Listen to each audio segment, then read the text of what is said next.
Welcome to the Endless Knot. What connects witchcraft, dreams, paperclips, and trees? The answer is magical, as we'll find out in this year's Halloween video.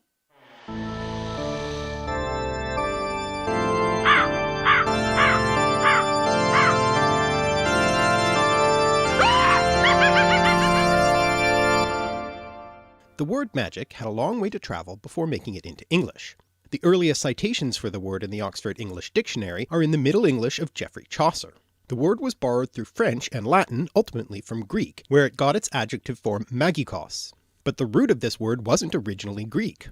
The Greek noun magos comes from an Old Iranian word magush, probably through Old Persian from Old Median. The Greek noun magos makes it into English too, as the word mage, and in the plural form magi, which is probably mainly known from the three magi visiting the baby Jesus in the Nativity story. Ultimately, the word can be traced back to Proto-Indo-European mag, to be able, have power, the source of a number of other English words, such as the auxiliary verb may, might, both the verb and the noun, and machine, so basically words about ability or power. Now the shift in meaning of this word is the important thing here. The Old Iranian word magush referred to a priest, or perhaps originally a priestly caste. This was the original sense in Greek too, referring specifically to the Zoroastrian priests of the Persians, but it gradually came to have the connotation of magician rather than priest, and it's in that sense that we have the English word magic. Well, one religion's holy priest is another religion's dangerous magician. And this distinction was applied within religions too, with for instance early mainstream Christians denouncing the Gnostics as adherents of magic, and later the Protestants referring dismissively to Catholic magic. In fact, the definition of magic is pretty tricky even today, and so I've brought in someone much more knowledgeable about it to help me. Andrew Mark Henry of Religion for Breakfast has thought a lot about this. So Andrew, what's the difference between magic and religion, and where does science fit into it all? Thanks, Mark. Those are some really tough questions because, as you said, religion and magic are very subjective terms. One person's religion is another person's scary, deviant magic. In fact, for the Romans, the Latin word magia had very pejorative connotations. It was used to describe any ritual that they didn't like or that they thought was secretive, violent, or subversive. This long history of magic being considered a category of dark and scary rituals has influenced how modern scholars have tried to define magic in relation to religion today. So, for example, in the 1920s, the Archbishop Alexander Leroy describes magic as the perversion of science as well as of religion. And the archaeologist Alphonse Barbe describes magic as a degenerate form of religion. Just like how food slowly rots away, magic is the rotten refuse of pure religion that's been corrupted by human frailty and selfishness. The thing is, these are not academic ways to define magic. It's only been in recent decades that scholars have tried to craft objective definitions of magic with varying degrees of success.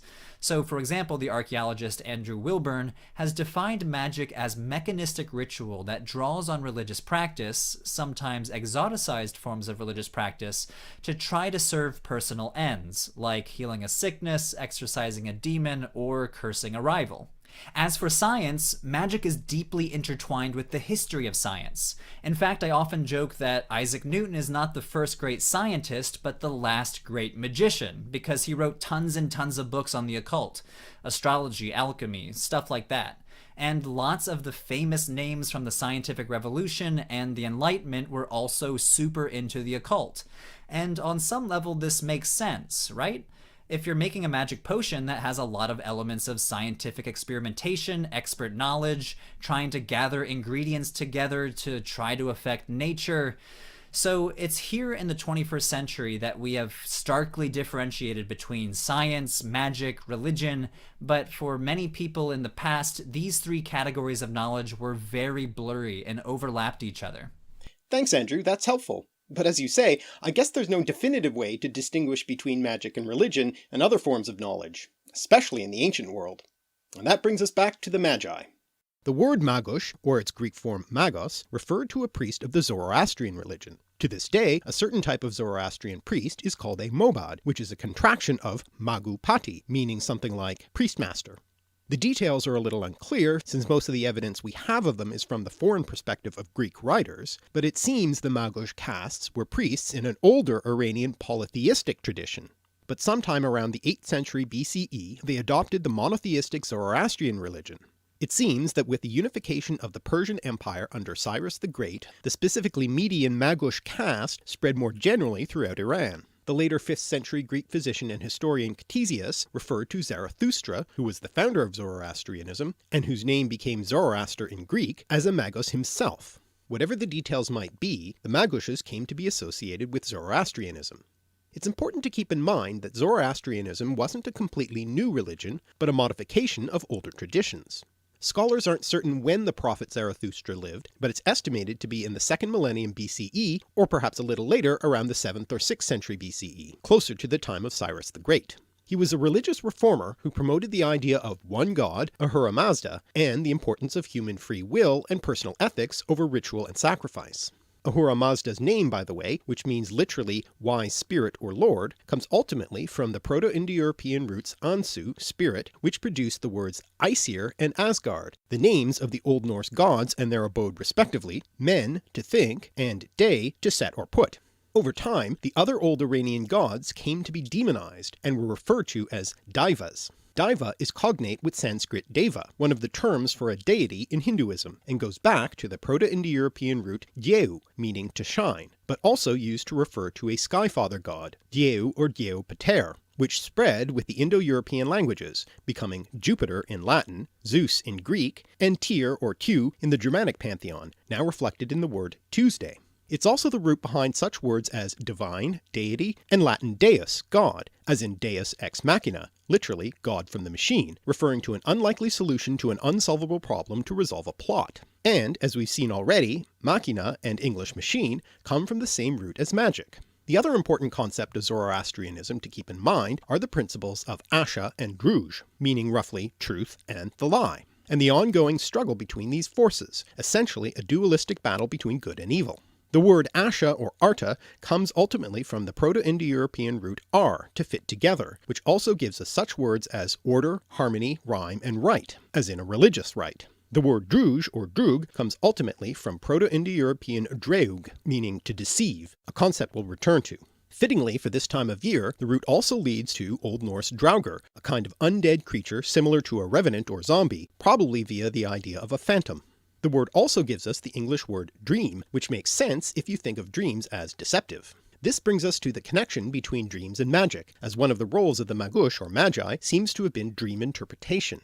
Another word we have for dreams, at least bad dreams, is nightmare, which also has its origins in Old English.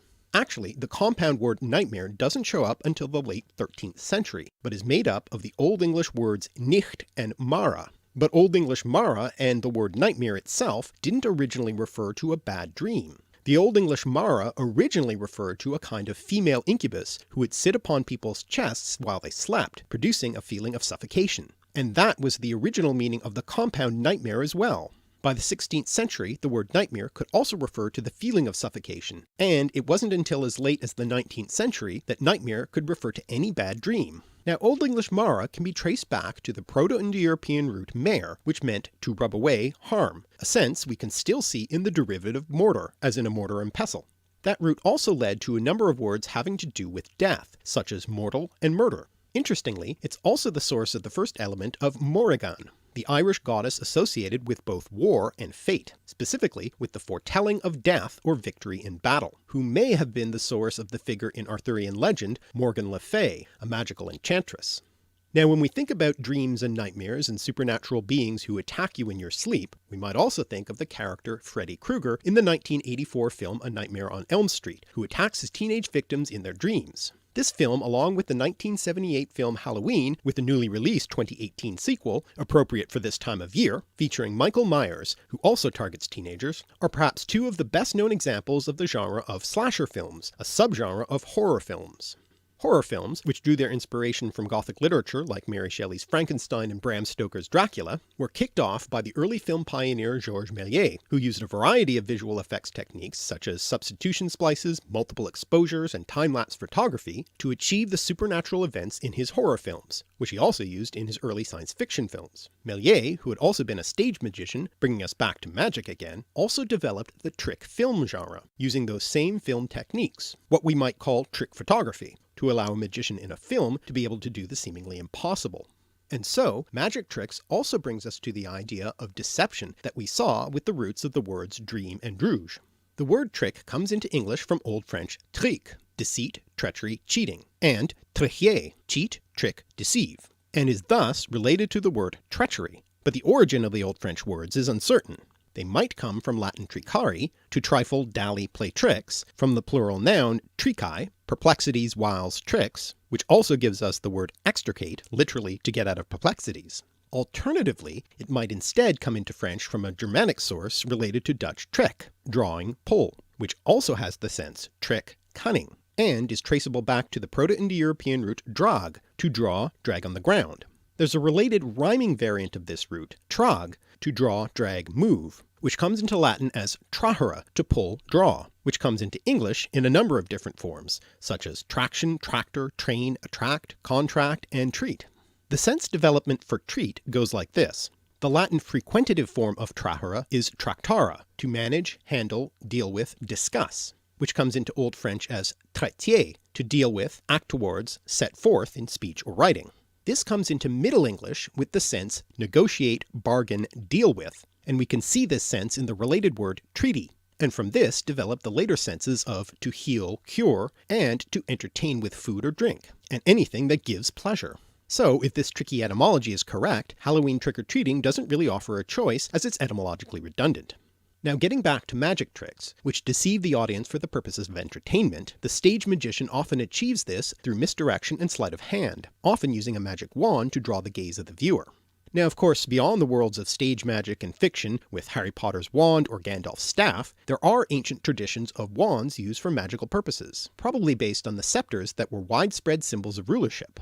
For instance, in Homer's Odyssey, the witch Circe uses a magic rod, called a rhabdos in Greek, to transform Odysseus's men into swine, and in the biblical book of Exodus, when Moses and Aaron try to coerce Pharaoh into freeing the Hebrews from slavery in Egypt, the first wonder is Aaron throwing down his rod, which is translated into Greek as rhabdos in the Septuagint, and transforming it into a serpent. Another bit of stage magic that also has a real historical foundation is the crystal ball, now the cliché of the amusement park fortune teller. In the 16th century, John Dee, mathematician, astronomer, and occult philosopher, who was an advisor to Queen Elizabeth I, gazed into crystals in an attempt to see visions of angels. This is part of a larger category called scrying, in which the practitioner stares into a reflective, refractive, or luminescent surface or object, such as water, a mirror, or fire, in order to gain some sort of prophecy or revelation. And in a sense, this is kind of similar and sometimes overlaps with dream interpretation, otherwise known as oniromancy. One famous example of this comes from the biblical book of Genesis, the famous Joseph who had the coat of many colors. Joseph was given that coat because he was the favorite son of his father Jacob, who was also, by the way, prone to receiving dream visions, having earlier received the vision of a stairway to heaven. No, not that stairway to heaven, Jacob's ladder. Well, in addition to receiving that technicolor sign of his father's favoritism, Joseph also had two dreams which symbolically showed his brothers bowing down to him. So his brothers were naturally jealous of him and sold him into slavery, and convinced their father that he was killed by wild beasts. Through a series of adventures in Egypt, in which Joseph accurately interpreted the prophetic dreams of fellow prisoners, and later interpreting the dream of the pharaoh predicting 7 years of abundance followed by 7 years of famine, thus advising him to store up surplus grain, Joseph was made vizier of Egypt. Now, during that famine, many people came to Egypt to purchase grain, including Joseph's brothers. So Joseph devised a trick for them, planting a silver cup in the sack of one of his brothers and then pretending it was stolen. When Joseph's steward found the cup in the possession of the brothers, he said it belonged to his master and was the cup Joseph used for divination, in other words, scrying. Well, in the end, Joseph was reunited with his brothers and father, but his prophetic dream had come true. His brothers did bow down to him as vizier. And this isn't the only ancient story of a cup being used for scrying. In Persian mythology is the Cup of Jamshid, a magical cup that contained the elixir of immortality and was also used for scrying. Many Persian literary texts describe this cup being used by Jamshid and other mythological kings, including in the Shahnameh, the great national epic of Greater Iran, which tells the mythological and historical past of the Persian Empire, including the life of the prophet Zarathustra. Which brings us back once again to Zoroastrianism and prophecy.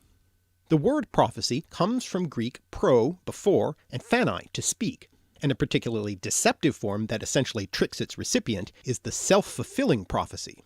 One of the most famous literary examples of this is in Shakespeare's Macbeth, in which Macbeth gets the prophecy from the witches that he will become king, and then goes on to make it happen by killing the king and usurping the throne. In Oedipus the King, by the Greek playwright Sophocles, in order to avoid the prophecy that the baby Oedipus will grow up to kill his father, his parents leave the baby to die on a mountaintop. But he is rescued and given to surrogate parents, with the result that when Oedipus grows up and gets the prophecy that he'll kill his father and marry his mother, he leaves his supposed parents to avoid it, and ends up fulfilling both prophecies. Or, if you want a more recent example, to return to Harry Potter again, in reaction to the prophecy that a child born on a certain day will kill him, Voldemort tries to murder the infant Harry, thus making Harry the one who is eventually able to defeat Voldemort. Now, one of the reasons that self-fulfilling prophecies work is that they give the receiver the confidence to make those events happen, as in the case of Macbeth. The word confidence, by the way, comes from the Latin intensive prefix com plus the word fidere, to trust, and lies behind the term confidence trick, sometimes shortened simply to con, thus bringing us back to the theme of deception, which is well known in the gambling con, in which the victim is allowed to win several times to build up his confidence before taking him for all he's worth. A famous historical example of a self-fulfilling prophecy involves Cyrus the Great, founder of the Achaemenid Empire who I mentioned earlier. According to the Greek historian Herodotus, Cyrus's grandfather Astyages had prophetic dreams which were interpreted by the Magi as meaning his grandson would usurp his throne. Fearing this, he ordered his general Harpagus to kill the baby, but he couldn't bring himself to do it, and passed the job on to a cowherd, who also couldn't go through with it and brought the baby up as his own. Years later, when Cyrus had grown up and all of this was revealed, Astyages punished Harpagus by killing his son, but after the Magi backpedaled and said that they had misinterpreted the dream, Cyrus was spared. In revenge, Harpagus encouraged Cyrus to revolt against Astyages and take over, and he did just that. So I guess the moral of the story is, watch out for those Magi dream interpretations. And returning to the Magi and the word Magush, its first attestation is in the Behistun inscription by Darius the Great, the fourth king of the Achaemenid Empire, which is a bit of propaganda that tells of how he came to the throne. Basically, when Cyrus died, he was succeeded by his son Cambyses II. According to Herodotus, Cambyses had a dream in which he saw his younger brother Bardia sitting on the royal throne, and had him secretly killed. Then, according to Darius, a Magush named Gaumata impersonated the dead Bardia and eventually came to the throne. Darius soon after usurped the throne from the impostor Gaumata. Of course, it's entirely possible that Darius made this up to legitimize his claim to the throne, with Gaumata being an impostor, and he further legitimizes his claim by stating in the Behistun inscription that he became king by grace of Ahura Mazda. Whatever the truth may be, we certainly see several more examples here of our recurring theme of deception, not to mention prophetic dreams.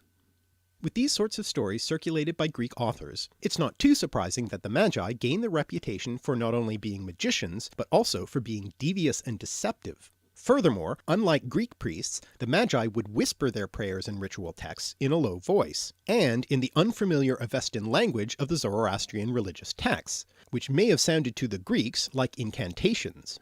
Interestingly, the native Greek word for magic, goeteia, with goes meaning sorcerer, or literally one who howls out enchantments, comes from the Greek verb goon, to wail, groan, weep, from a Proto-Indo-European root that meant to call or cry.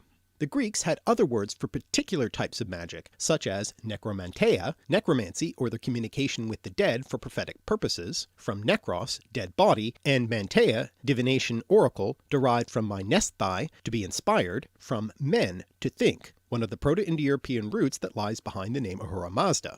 And the word pharmakeia, from which we get the word pharmacy, referred to the practice of using drugs, poisons, and medicines. But the word mageia soon became a more general term for magic in Greek.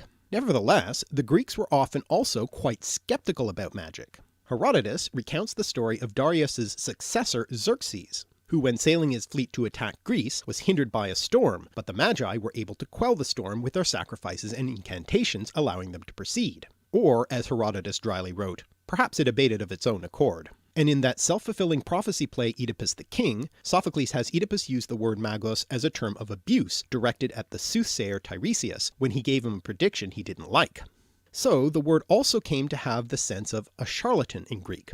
The Magi in the biblical nativity narrative probably originally implied the use of magic and astrology, since they predicted and located the Christ child from the stars. But in later Christian traditions, the Magi are often rendered as the three kings, or the three wise men, reflecting later Christianity's discomfort with magic, which they held to be the work of the devil. In any case, the Greek words magos and magia were subsequently borrowed into Latin as magus and magia, initially with the specific reference of Persian practices, as for instance by the Roman orator Cicero, but soon in the more general sense, as for instance by the poet Virgil. Interestingly, Virgil came to have a rather magical reputation himself. A practice arose of using Virgil's writings for a form of bibliomancy, that is, divination using books, called specifically sortes Virgilianae, or Virgilian lots. Basically, the way it works is, you take a text and randomly pick a passage from it, by for instance balancing a book on its spine and letting it fall open to a random page, and that passage would give you your prediction or answer to your question. Virgil wasn't the first author to be used this way. The Greek poet Homer is the source for the sortes Homericae, with the philosopher Plato reporting a similar form of this being used by his former teacher Socrates to predict his day of execution, but the practice continued into the Roman era. Later on, Christians would use the Bible for the sortes sanctorum, but the sortes Virgilianae was the most popular technique, with one early example being Hadrian's use of it to judge the Emperor Trajan's attitude toward him, when it correctly predicted that he would be adopted by the emperor as his heir. The practice continued through the Middle Ages and into the early modern period, and correctly predicted the death of King Charles I when the Viscount Falkland suggested the king try this as a light-hearted pastime when they came across a finely printed and bound edition of Virgil. To mitigate the damage, the Viscount tried it himself, hoping to hit upon some irrelevant passage and discredit the king's prediction, only to correctly predict his own death. I guess with divination you should be careful what you ask. The really surprising thing here, though, is that in the Middle Ages, Virgil came to be thought of as a magician himself, and numerous stories and legends that had nothing to do with the poet's own biography sprang up about Virgil being an astrologer able to predict the future and a wizard able to perform great feats of magic. Some of the things that sparked this belief were the mystic element in Book 6 of the Aeneid and the prophetic nature of his fourth eclogue, which Christians took as prophesying the coming of Christ. Even his name was seen as being a clue, since the name Virgil is similar to the Latin word virga, wand, and he was said to have a maternal grandfather named Magus. Well, his mother did indeed come from a Roman family with the name Magia, though it's not related to the word magus. In medieval Wales, this reputation was so strong that the Welshified version of his name became a generic term for a magician, which today is the modern Welsh word for a pharmacist. Now that Latin word sortes, or sores in the singular form, comes from the Proto-Indo-European root ser, to line up. In Latin, the word was originally used to refer to little pieces of wood used to draw lots, but later came to refer to what is allotted by fate, and thus fortune, and then to any kind of fortune-telling. From that, it later developed the sense rank, class, or order, and it's that sense that we see in the English word sort. The word sortition refers to the drawing of lots, like a lottery, and the word lottery is related to the word lot, coming from a Germanic root, and thus bringing us back to the theme of gambling which we last saw in the Gambling Con. The other way this root makes it into English are the words sorcery and sorcerer, from Old French sorcerie and sorcière, originally one who predicts or influences fate or fortune, but broadening to mean one who uses magic. The more precise word now for fortune-telling by drawing lots is kleromancy, another of those mancy terms like necromancy, bibliomancy, and oniromancy. The first element of kleromancy is the Greek kleros, lot, allotment, from the Proto-Indo-European root kel, to strike or cut, from the idea of that which is cut off. Also from Greek kleros is Greek klerikos, Latin clericus, and English cleric, clerk, and clergy. So how do we get to here from there? Well, from the sense allotment, kleros also came to mean inheritance, which is how it's used in the Greek translation of the biblical book Leviticus in reference to assistance to the temple priests. Therefore shall they have no inheritance among their brethren, the Lord is their inheritance.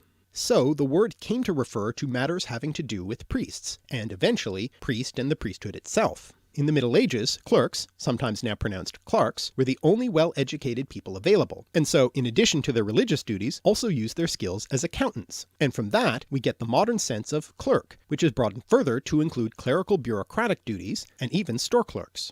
The word cleric was reborrowed into English to replace clerk, which had thus become ambiguous. But clergy brings us back to the theme of priests, like the original role of those magi, though the clergy probably don't engage in cleromancy in spite of the etymology. Probably. So far we've talked about priests and other male magicians, but what about witches? The word witch obviously carries a lot of baggage with it. For one thing, it's a gendered word referring specifically to women, and beyond its main magical sense, witch or old witch can be used as a contemptuous term for a disliked woman. Though it should be noted that in more recent times there has been an attempt to reclaim the word witch in a more positive context, as for instance is sometimes done by the neo-pagan world of Wicca, and in the Harry Potter world. Hermione is indeed the most gifted witch of her generation. Witches in the Middle Ages and early modern periods were suspected of many things, including preventing conception in women and attacking male fertility, sometimes actually stealing men's penises, storing them in large chests, or in birds' nests in trees. Historically, many women have been persecuted for the supposed crime of witchcraft, justified in part by the 15th century Christian treatise Malleus Maleficarum, the witch's hammer. And you can tell it's specifically women targeted here because of the feminine Latin ending arum. It's hard to know how many women were persecuted, tortured, and burned during the witch hunts of the 15th to 18th centuries, but some estimates place it at 60,000 to 200,000 to even as high as several million, and it's perhaps little surprise that the word wicked is derived from the same Old English root that produced the word witch. I guess you could say that wicked witch is etymologically redundant. Witch comes from the Old English word wicca, meaning witch, which has the masculine form wicca, meaning male witch or wizard, from which we get the modern word Wicca in reference to neo-paganism. It should be pointed out that there is no historical line of connection for this word from Old English to the present, with the word having been reintroduced into modern English in the early 20th century. The further etymology of the word witch is very disputed, with many suggestions being made. The Brothers Grimm, who I suppose would know a thing or two about witch stories, propose that Old English wicca and wicca come from the Proto-Indo-European root wake, to separate or divide, reflecting the practice of cleromancy, which according to the Roman ethnographer Tacitus was part of early Germanic religious practice. But Indo-Europeanist Calvert Watkins proposed that it comes from the root weg, meaning to be strong or lively, in the sense of to wake or rouse, reflecting the practice of necromancy, in other words one who wakes the dead. If true, which would be cognate with wake, watch, and wait, as well as vegetable, which is probably not the sort of thing you give out to trick-or-treaters dressed up as witches. And though there are numerous other suggested etymologies, I'll give you just one more, that it might be traced back to a homophonous root wake, which in this case means consecrated or holy, and has a number of other derivatives connected to religion and magic. For instance, German Weihnachten, literally holy night, used specifically in reference to Christmas. But we'd better leave Christmas aside because this is Halloween. And Latin victima, and English victim, in reference to animals used in religious sacrifices. But most interestingly for our purposes, the words guile and wile, both referring to deceit or trickery, which would then be akin to Old English wigla, divination, sorcery, but which also bring us back to our ongoing theme of deception.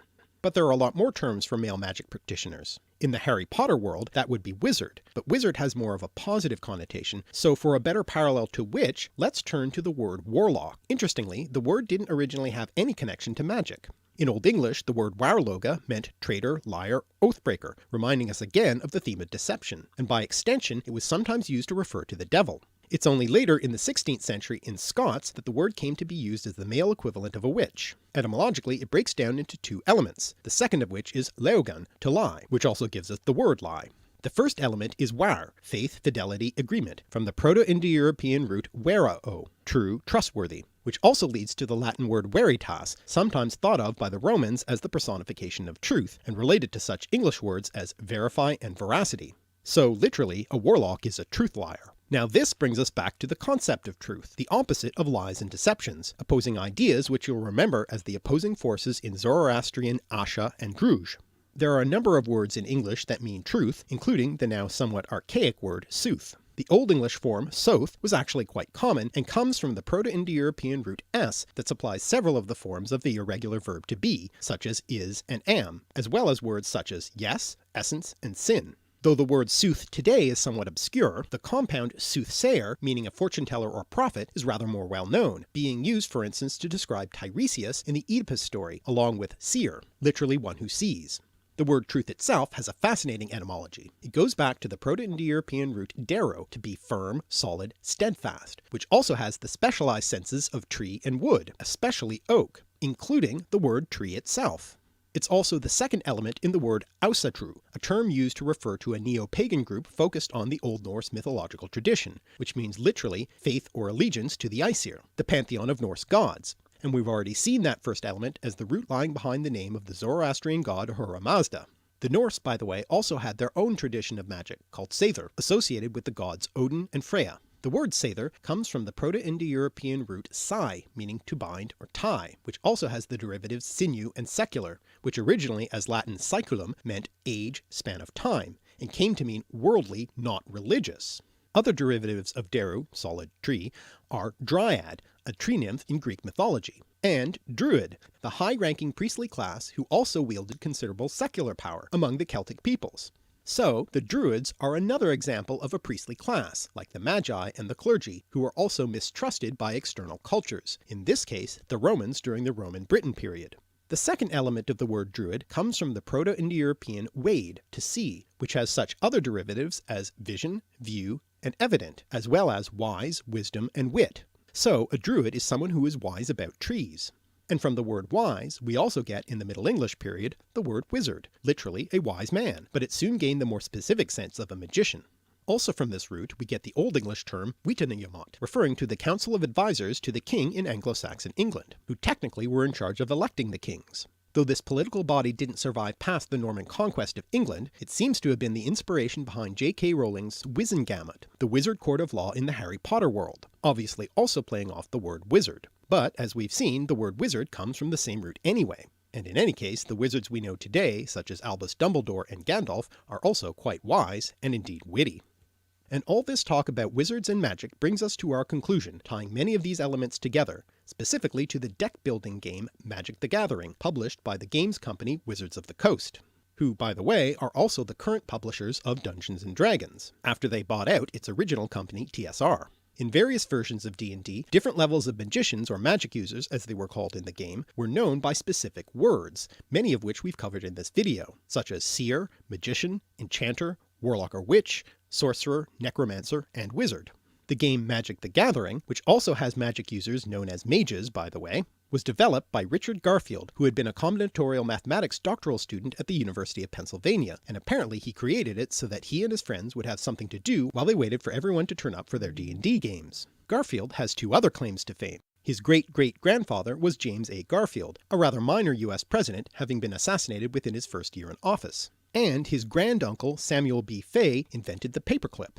Unless you ask the Norwegians, who have their own candidate for this honour, Johan Valar, whose version of the paperclip was adopted as a symbol of resistance against the Nazis, after pins or badges bearing national symbols were banned.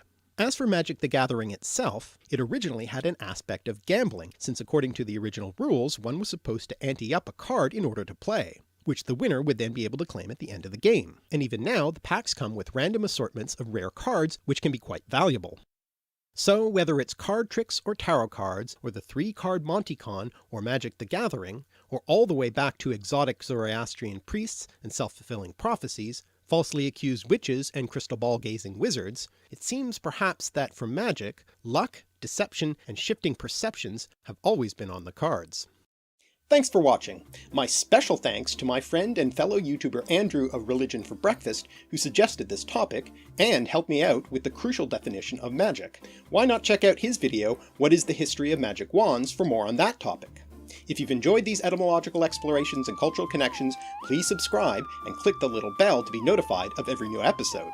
And check out our Patreon, where you can make a contribution to help me make more videos. I'm @alliterative on Twitter, and you can visit our website alliterative.net for more language and connections in our podcast, blog, and more.